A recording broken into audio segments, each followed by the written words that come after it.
četničko-pješački napad srbo-četničkog agresora na Grahovskoj bojišnici, ali naše crte su ostale stabilne i time smo i demontirali sve tvrdnje Karadžića i njegovog vodstva da je Grahovo u srpskim rukama.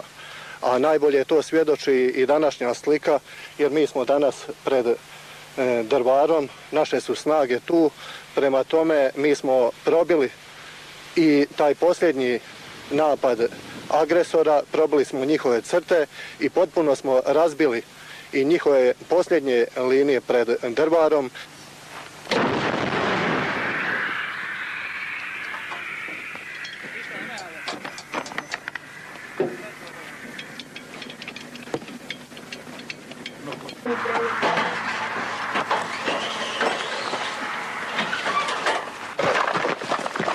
Ja ovdje nemam ništa. Evo gledaj si tamo po polje.